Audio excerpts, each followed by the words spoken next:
Welcome to the Incline Interviews Podcast, where I hike with local incliners and you get to hang out with us. My name is Trevor, and today we're hiking with Eric Klebs. Hey, my name is Eric Klebs. I've done the incline entirely too many times. I like running ultras, love being outdoors, love Manitou. Okay, so Eric is known for the most laps in a month. He did that in October of 2023. He did 234 laps in 31 days. How did you do that?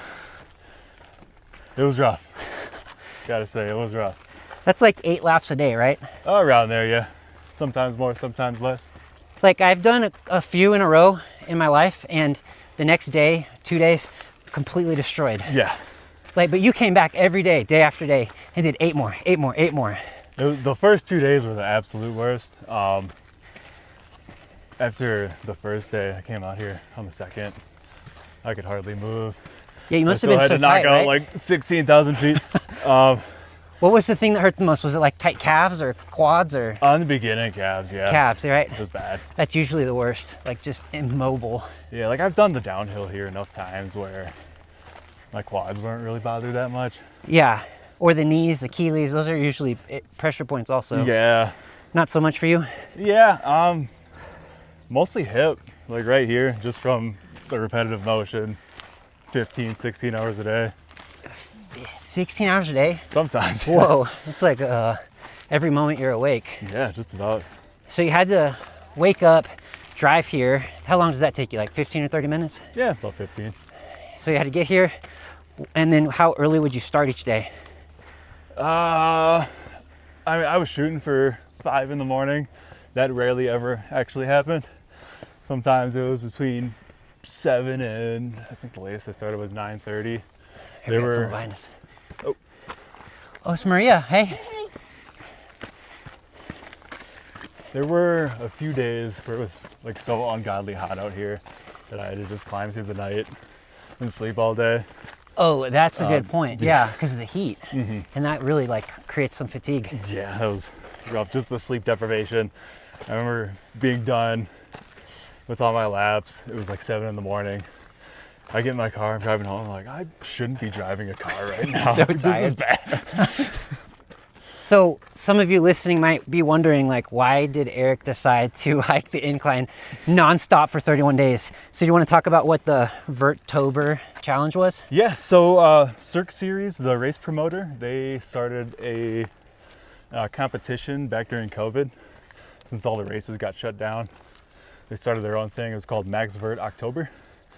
So you just log as much vertical gain as you could on Strava and then submit it to the website. And whoever won or whoever placed in the top 5 would win a bunch of free stuff. There were teams as well. And it was like monetary prizes too, right? Like cash and then also gear and gift cards and stuff? Yeah, first place got like a $500 check, a bunch of gift cards, like customized water bottle, belt buckle. There's something else too. All sorts of like one-of-a-kind gifts, right? Yeah. So that's pretty cool. Shoes and water bottles, backpacks, things like that. So you were doing it with a ton of locals. Yes. What was it like? Like, you're doing this challenge, you're going up and down a ton of times. That's typically feels really hard because you're isolated and alone a lot of times. But in this case, there's probably a dozen people doing it with you, right? Right, yeah. Did that motivate you? Definitely. I mean, there were probably like 15, 20 people that were doing the competition, like on the incline. So you're like giving high fives every 100 stairs. Oh yeah, it was fantastic. Definitely wouldn't have wanted to do it without the community here. I was talking to Reed Woolsey, who held the record before I did, the world record for most vertical gain in a month. He came out during the last couple of days of the competition, and the story of how he was doing it, he was putting in like 40-mile days in the forest of North Carolina. Oh, okay. And like this is sanitized. We got steps here. This is so he had to run 40 miles a day to get his elevation. And the trail he was doing it on was like straight roots. Wow. It was like classic Appalachian stuff. How did he run 40 miles a day? That's like, I don't even know how many miles. I don't have a calculator. I need a calculator. It's that many. Yeah. It's like 1,200 miles? Yeah. Right? 40 times 30, 1,200? Yeah, we got it way too easy out here. Okay, yeah. Stairs all the way up the mountain. Yeah, the incline, like I'll turn around so you can see, is just a staircase up the mountain. And it's less than a mile and you gain, I think, 1,900 feet, somewhere around there. Yeah. So so you set the new world record for most elevation gain in a month. How much elevation gain was that? It was 506,200 something. Whoa, over 500,000. Yeah, I would do the incline and then I would go up to a little bit up the trail there, like almost to the Rocky Mountain Peak Trail. Oh, okay. Just to get a little more vertical, Yeah. just to not burn out from doing stairs all day. Yeah, that's probably a nice break to It was like great. run in the trees for a moment. Not be around a million people. Yeah, needed it. So how did you prepare physically for this? Because this is probably the most intense physical endurance challenge I've ever heard anybody complete. Honestly, 230 in a month. I could have prepared so much better. I was primarily training for Pikes Peak Marathon. But I had done the Max Bird October competition the year before. I was working 40 hours a week and spending all my other free time out here. So I racked up 330,000 that year, came in 5th place. All inclines, right? Yeah. Because I know some of the guys were doing like Cameron's Cone to get away from the crowd. Yeah. Yeah, it was all inclines for me. I placed 5th that year in the solo men's division. Like everybody else in front of me like wasn't working for the month, and everybody behind me was like way behind me. So I decided to shoot for 330,000 feet, which is the distance from sea level to like the beginning of outer space. Whoa. Approximately. All right, that's a cool number to shoot for. Yeah, that's a neat goal. Yeah. Kind of reminds me of how Greg was going for like going to the International Space Station. Yeah. It's crazy to think that you were able to accomplish that in a month. So physically though, that's how you prepared. Lots of inclines, lots of hiking. Yep. Mentally, how did you mentally prepare and say to yourself, I'm about to do stairs for a month straight? I just had the motivation for it. I knew it was something that I would be good at. It's something I had done the year prior, and I really had the motivation to do it. Had a lot of people in the community backing me for it. And you obviously had to take off of work, right? For a whole month? Yeah, I planned it out months in advance. Wow. Didn't think my boss would actually say yes to it, but we made it happen. Grateful for the experience. Yeah, so you did take a whole month off. John C. Hey, what's up, John? Sorry, see, Maria was running. Oh my God. Yeah. That's pretty fast. Yes, okay. What's up? So you took a month off. What kind of industry are you in? You're a cook, right? Yes. Yeah, I'm a sous chef at a hospital. Oh, sous chef. Yeah. Nice. What's your favorite meal to cook? Oh man. Comfort food. Okay. Any kind. Okay, so I'm sure you had some kind of plan when you were going into this challenge. Did you? Or was it just go for it? Somewhat. I knew the goals I had to hit every single day. I knew I couldn't Yeah, no compromise days off, with right? myself if I wanted to rest. You'd probably get more sore if you took a day off, honestly. Yeah.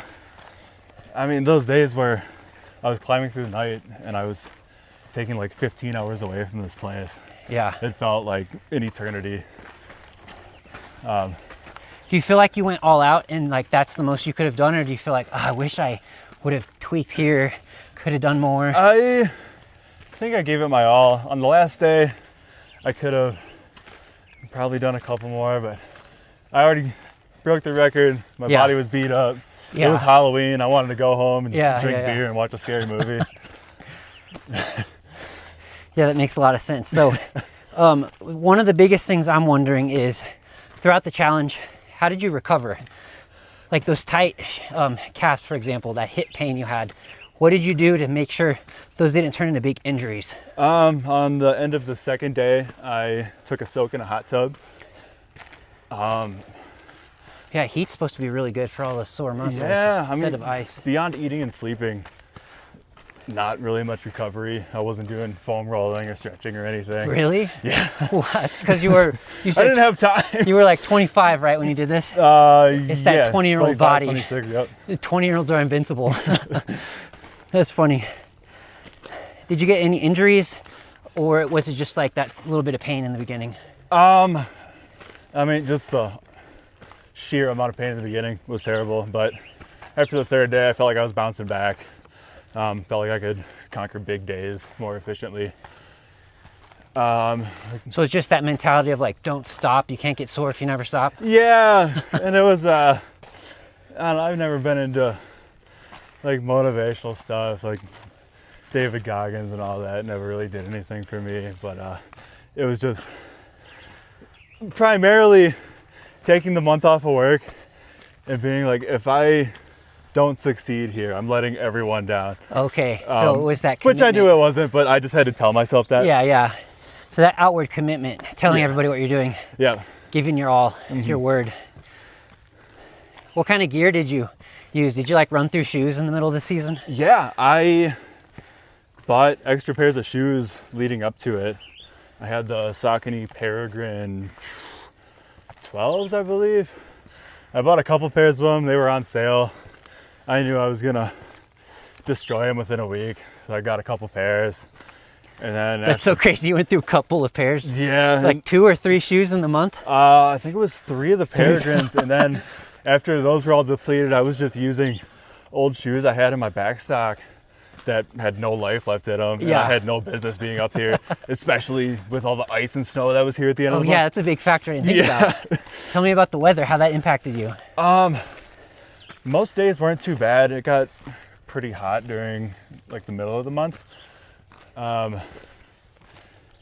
believe it was October 27th. I remember I was making a bet with somebody of when the first snow would be, and I said October 28th, but I think it was the 27th. Okay, so at least it was only like the last 4 days of the challenge. Yeah. Because hiking this coming thing, down with spikes on sucked so bad. yeah, Never want to wear spikes again. like snow bunches up in it. You get those little snowballs in the spikes, or they break a lot for me. Yeah. But I get the cheap Amazon ones, so that's probably why they're breaking. Yeah, I had the Catulas. You can get the nicest spikes on the market, but it'll still like mess up your ankles. I know Gary Martinez was dealing with that too. Yeah, he's actually going to be the next guest. Oh, awesome. Yeah, I'm already texting him, building a plan. Sweet. So nutrition, what was it like for you? Was it just a ton of Taco Bell? It was everything and anything. I tried as well as I could to eat healthy, but it just wasn't in the cards some days. I mean, how many calories is that a day? It's probably like I don't 15,000 even calories wanna a day or something. A lot of bananas, oatmeal, first thing in the morning. Yeah, okay, so you ate before coming. Yeah, I would usually stop and get like Monica's Taco Shop or something afterward. Get some carbs and some Yeah. protein. But And then water, was that like a big challenge? yeah, Get I enough mean, water? I have a dear friend of mine who was gracious enough to let me park at his house during the challenge, who happens to live right at the base of the incline. So I was able to come back to my car and restock every 2 laps or so. It makes a big difference. Yeah, a lot of liquid carbs, electrolytes. But at the end of the month there, like the first 2 or 3 weeks of November, I wasn't running at all, wasn't doing any activity besides going to work. Like And directly after the challenge? Yeah, and I was eating so much. There were times where I'd just be, chilling, having a good time. Then all of a sudden, it would hit me. It was like, if I don't eat right now, I'm gonna pass out. And I mean, luckily I work in a kitchen, so that wasn't really a big issue. Finding food isn't a problem. But yeah, it was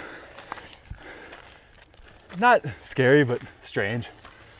Like not being active at all, but still having to put down the calories like I was. Yeah, so like go back mentally with me. It's October 31, Halloween. It's that final day. You're approaching that final lap. Yep. Like, what did you feel? What was it going on in your head? Like when you went over that final step. So I broke the record the night of the 30th, and I remember it was all icy up here. It was dark, it was cold. I wanted to go home.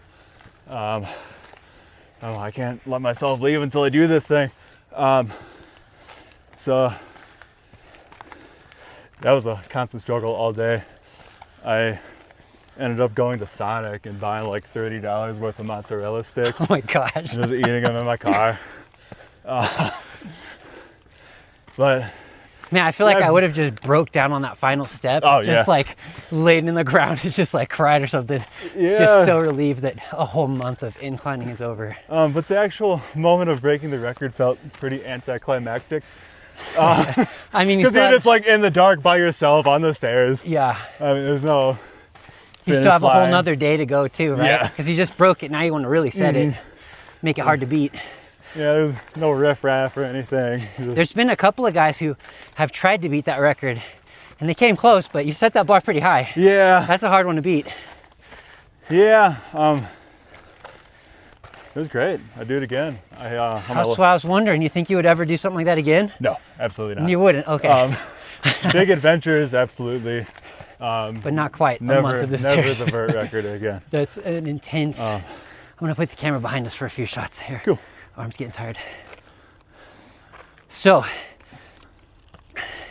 that's such an intense, focused effort of hiking the incline for a month. Like a lot of people would say, "Oh, I don't have the motivation.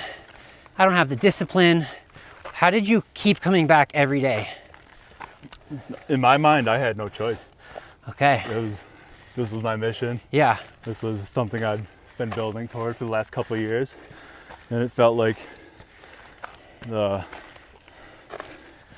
the grand finale, not a magnum opus, but like the end of a project that just needed to happen. Right? Like you couldn't, it's like you've been building up to it for so long. Yeah. Okay. Had you been planning it for a long time? And not telling anybody? Ever since the end of the competition of the year prior, yes. 2022 Vertober? Yep. Okay, that's when you're like, I'm just gonna do it. Yeah. I know the bar got set to 500,000. It was just something I needed to do. Well, man, you really set that bar high. We'll see if anyone ever beats that. Yeah, I hope so. Yeah, it'll be cool and fun to watch. We'll support him. So another thing Eric is known for, let me take a breather here. He's known for hiking faster than me. Okay, he is the 20th finisher of the 500 Club. Can you walk us through what the 500 Club is? 500 climbs of the incline in 1 year. And 365 consecutive days, 500 ups and downs. And you right. did it with a big crew of people, right? It I did, yeah. was like 6 different guys, right? Yeah, the class of 2022. Yeah. What was it like doing that challenge? I just remember seeing a bunch of selfies of all you guys just like bombarding a photo and like everyone doing laps. Yeah. Must have been fun. It was like a party every day. Yeah, the vibes were high every single day. I'd come out here after work or before work or whenever I found the time in a day to do it. Knock out the lap, say hi to everybody. Met a lot of lifelong friends on that journey, which I'm forever grateful for. Yeah. One of them is engaged right now. Oh yeah, Dan List. Yep. Yeah, he's getting married in a couple of weeks That's here. cool to see people go through Shout big out to phases Dan in life. List. Yeah, man, we miss you. So what got you on the incline for the very first time? Let's rewind all the way back. So it was like 2016 or 17. I came out with a friend. I was still in college. It was super hot out. Made it to the bailout. I was like, yeah, let's call it. And on my way down, I was like, man, I could have gone to the top. So your first time, didn't even get it. Yeah. That brought you back a second time though, right? Yeah, I think it was 2019. I was working at a restaurant and some coworkers and I, one weekend, were like, oh, let's go do the incline. Could be a good time. So I'm out there with like a raggedy old pair of Vans that I wore in the kitchen, some big old basketball shorts, a cotton t-shirt, and a big old backpack. And we were like, yeah, we should do that again sometime. So we did a few more times. I started coming out here on my own, bringing other friends out, meeting all the people out here. And then, Community kind of swallowed me in. yeah, and then at what point did you hear about 500 and decide, man, this is just for me, I gotta do this? I remember seeing Greg Cummings doing his 1825 Yeah, that 1 year. isn't that inspiring? With diabetes. Yeah. I think the person who inspired me to do the 500 was Rick Webb. Yeah, I met him up here. I was up here doing like a double or something before I started the 500. I was talking to him. I'm like, yeah, I'm on like 100 ascents for the year. What are you at? I've seen you in the Facebook group before. He's like, oh, like 362. Like, whoa. But yeah, I got to know him and that whole crew real well. Ended up starting the 500. Finished in July of 2022. And did you, what awesome was dude. like the biggest thing you learned about yourself doing that 500 1 year long challenge? That there's always time. Like, no matter how busy I was during a day, I always found time to come out here and get a lap done. Even if I was sleep deprived or hungry, I could make all the excuses in the book. I had really bad shin splints one time, but I was still coming out here. Yeah, always time. I like that. Yeah. It's like people limit themselves a lot, right? They say, I don't have enough time. I can't do that. I got a full-time job. I got kids. You could do it. Absolutely. Sleep a little bit less. Be on Facebook swiping a little bit less. Yeah. Yeah, well, cool. Okay, another thing, we're going to pivot to the Inclinathon challenge. 28th finisher of the Inclinathon. Walk us through what that is and why it's hard. The Inclinathon. It is hard, believe it or not. Oh, I believe it. I barely made it with like 14 minutes to spare. Oh, yeah. It's 13 laps in 24 hours. I did it during the Max Vert October of 2022. That was the day. There were a bunch of people out here doing it. We had John C., who we just saw. He brought this big old cooler. He brought like a scoreboard that we kept on the side of the shed down there. Yeah. It was like how many laps each person did. Yeah, that was a fun event. There's like half a dozen people doing Yeah. Inclinathons. Yeah, it was like me, John C., Nicole, Isaac, Rachel Jones, who was pregnant at the time, still finished the 13 laps that day. I Wild. believe. Inclinathon while being pregnant. I have the picture of the scoreboard somewhere. I'll have to find it. Yeah, there's probably a couple more we're forgetting. Yeah. It's pretty cool though. That's a neat challenge to do. Okay, FKTs. You're gonna set one soon, right? Is that the one you wanted to talk about? That's the plan, yeah. I'm from Wisconsin originally. I'm going back next week just to visit and hang out with friends and family and whatnot. I'm gonna attempt an FKT for the Wild Goose Trail that I grew up riding my bike on. It's about 34 miles. Oh, you grew up on this trail. Yeah. Oh, yeah. you need this FKT. Yeah, I got a real bad case of stinging nettles one time. That really sucked. But yeah, should be a good time. There's a FKT set for the round trip, but not one for the one-way. So we'll see how it all shakes out. If we get it, cool. If we don't, Try again next At year. least we had a good adventure. Yeah. How about hobbies? What do you like to do aside from hiking? We talked a lot about hiking. Going to concerts, definitely. Hey, you're a big music goer, huh? Yeah, big time. Entirely too many concerts. You know who surprised me with how many concerts he went to was Raymond. Oh yeah. He was like, I've been to like, I'm gonna make up the number, but it's like 5,000 concerts. Yeah, he's seen Metallica like 100 times. Yeah. So, do you have a favorite band? Yeah, King Gizzard and the Lizard Wizard. That's right. I could never remember to say that. How many times have you seen them? 10 so far. I'm going for 6 more shows this year. 6 more this year? Yeah, It's June. yeah. So every month? No, they're doing a festival in Buena Vista. Okay. They're playing 3 nights alongside some of my other favorite bands. Okay. So you camp out there? Yep. Yeah, it's Alright. a camping festival. And I got some friends coming out for it. I went last year. It was about the best weekend of my whole life. I remember you telling me. And then Yeah. I'm going to New York to catch them 3 more times. Okay. The weekend after that. What makes them so fun? Like, why do you keep seeing them? It's always such a unique experience. You never know what you're gonna get. You never know what kind of genres or songs they're gonna play.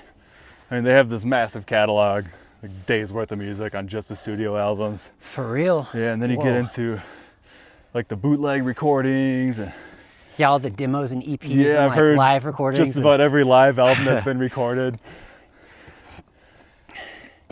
That's neat. Kind of not too big of a music scene in Colorado Springs, though, I've noticed. Yeah, Kind of have to go to Denver for everything. there's a surprisingly thriving punk scene around here. There's like smaller local bands that are always a lot of fun. I'll have to check those out then. Yeah, there's some great venues. Thrasher's just opened up. I really enjoy that place. Vultures, Black Sheep, of course. What's Left Records. I saw Earth Tongue there a couple of weeks back. That was incredible. Really cool doomy psych rock band from New Zealand, I believe. Yeah, awesome. Yeah, sounds fun. And then I know you're big into bushwhacking too. Yeah. Like, not a lot of people do that, you know, like a lot of people are kind of spooked by going off trail and just into the woods. What got you into it? I think you got me into it. Oh, I did? Sweet. My favorite that I've done was Mary's Mountain. That one's so good. You see that Horsetooth Reservoir Yeah. or Big Tooth Reservoir? I think that's what Yeah, it's it called. feels like you're just in the middle of everything out there. Yeah, you're way out there. And you can see that big dam that is against that reservoir. Yeah. See Tuckaway Mountain, Moraine Lake. Way, way far away stuff. So favorite spot, Mary's. What's your second favorite? My all-time favorite mountain is Cameron's Cone, which Can't see, but I can't see it from here, but it's I think over it's there. covered in those rain clouds. Got any peaks you're coming up to planning on climbing? I got to do my annual Pikes pilgrimage this year. Yeah, So you go up Pikes Peak every year? I try to. Yeah. It's a good goal to have. Yeah, I might get a back slap in again. Yeah, and tell me what that is. Back slap is the technical way to do it. Is you start from City Hall in Manitou, and you go the typical Pikes Peak ascent route up Bar Trail, and then you go down the crags to the side of the Crags trailhead, and then you go back up the up and crags and over. back down Bar. And then back down. Off the That top is- of my head, it's like 40 miles. That is a 12,000 brutal feet. route. Yeah, John C. told me about that one. I think it was the first one that told me. Yeah. Did he make it up? I forget who made it up. We'll have to ask him. Maybe I can get him on this interview. Yeah. Okay, so walk me through your next plans about Rampart Range. So last year in, what was it, May, I believe? It was like the first weekend that Rampart Range Road was open. I did an FKT called the Rampart Range Traverse, which was pretty much Denver to Manitou. So it started at the Colorado Trail. Denver to Manitou? Yeah, How many miles is that? 72, 73. It was a lot of fun. It sucked, but I enjoyed it. And you do this in a day, right? 72 Yep. miles? Yeah. It's a lot of up and down elevation. Yeah. Not particularly. It was like 7,000 feet total. Okay. But So it's really the key is like distance in this challenge. yeah. 70 miles in a day is kind of hard. Like, I mean, kinda is an understatement. It's very hard. Yeah. 3 miles an hour for 24 hours straight. How long did it take you? Like 20 hours. It was because it starts at the Colorado Trail trailhead in Littleton there. Yeah. So you take Colorado Trail up to Indian Creek Trail, I believe. That's about 12 miles to get to Rampart Range Road. And then it's pretty much just Rampart Range Road the whole way into Garden of the Gods. Wow. And is that the beginning, the origins of Rampart Range Road? Yeah. Up Yep. there? West of Sedalia. And then Garden of the Gods is the end? Yep. So you're running the entirety of Rampart Range Road. Yeah. I see the appeal. That's really cool. Yeah. Definitely could have done it a lot more efficiently. I started super early. Didn't sleep the night before. Didn't sleep the night. You did that on no sleep? Oh yeah, my nutrition was you're- awful. You're a robot. Like so many things went wrong. But, Okay, but you still set the FKT back then, or? I did, yeah. So now you're gonna really focus on destroying it. Perhaps, yeah. Yeah. Well, at least get ready to Yeah. sleep maybe before this time. Yeah. But yeah, it was cooked up by, I believe his name was Russ Iverson. He backpacked it in 4 days and put it up on the FKT site. I was Wow. like, oh, that sounds cool. That Yeah, would, that's that a would good look one. good on my Strava heat map. So you get a lot of ideas from FKT. Yeah, absolutely. I'll have to check it out. That's pretty neat. Well, I'm excited for you to do that. When did you say you're gonna try it out? Maybe next year. I don't know, not super high on my list of priorities at the moment, but What's the next like big thing you're planning right now? nothing in particular. just trying to get out and adventure as much as I can. Okay, so seeing new things is like the big thing. Yeah, I kind of blew my entire race budget this year on concert tickets. So Well, I'm doing the poor man's exploring this year. I mean, some of the favorite things I've ever done in my life were free. Like Yeah, getting dropped off in absolutely. Cripple Creek and hiking back. Like that was so much fun. Yeah, I mean, I've always been more into the DIY Yeah. running stuff. That's the way to do it. Okay, final thoughts. Closing this up. Let's talk about a couple of points. Anybody considering the 500 challenge, what guidance would you give them? Do it. Do it. I love it. Yes. Anything else? For the 500? Yep. I mean, you have a whole year. Definitely give yourself some grace when you're going for it. Don't feel, I mean, I did mine in 9 months because I stress out about deadlines. But yeah, have fun with it. Well, you could have slowed down. Clearly, you had 90 extra days. Yeah. You could have taken days off here and there. So I think that's the biggest point you're driving is watch your days, but don't go too hard and burn yourself out. Yeah. And then how about advice for new incliners, first timers? First timers, take your time. I've seen a lot of people getting hurt up here. A lot of people not bringing enough food, water. Electrolytes are important.